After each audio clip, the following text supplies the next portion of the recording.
Find out in a vote in the next few hours. And Congressman Ted Yoho of Florida joins me now. Congressman, thanks so much. Let's get right to the point. Will you vote for the House bill as it stands now, as it's been changed? Jake, I'd have to see it. I haven't seen the completed language on that, and so without reading that, I can't support that. But taking out the things that we originally wanted in there, no, I can't support that bill at this time. Okay, just to go through the outline of what Dan has said, and I understand it's not the language, the precise language in front of you, but it's the spending, government would be reopened until December 15th. The debt limit would be raised until February. No extraordinary measures would be allowed to be taken by the Treasury Secretary. And then what's being called the full VITR, the amendment saying that members of Congress, members of the Cabinet, President, Vice President, and all their staffs would have to enter the Obamacare exchanges, and the money that's already being spent on their health care would not be allowed to be subsidized to them, the full VITR, staffers, and obviously the politicians.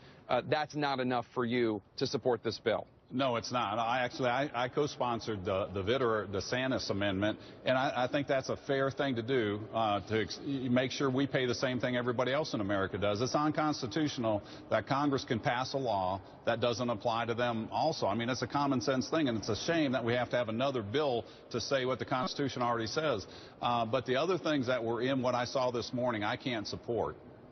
Well, just to drive down a little deeper on the thing about staffers, I think the idea is Senator Grassley here in the Senate pushed forward the idea that everybody who is responsible for this bill would have to also enter the Obamacare exchanges. But there was concern, since a lot of people on Capitol Hill don't make that much money, they make $20,000, $30,000, $40,000 a year, that the money already being spent on their health care, would there be a way to use that money so that they can buy the health care? And if you don't do that, essentially, you're taking all these staffers who don't make a lot of money, certainly don't make what you're being paid as a congressman, sir, and giving them a huge pay cut. What's your response to that? Well, that's going to happen to the American people, too, because they're going to have to abide by the rules of this. And there's a lot of people out there hurting. But think about where we're at, why we're here today. We're here because Congresses of the past, for the last 25, 30 years, have failed to address this problem.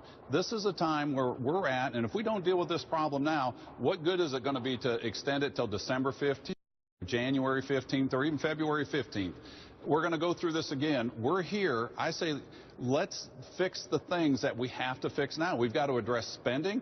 That bill that I've seen does not address any of the spending issues that we've seen. Until we address spending and growing revenues, it's just a non-starter. It's not addressing the underlying cause. It's just kicking the can, and the American people are tired of kicking the can. I was sent up here to stop the can from rolling, to step on it, to keep it from rolling, so that we can address these problems. We're at $17 trillion in debt, and if we don't get this under control now, we're going to 23.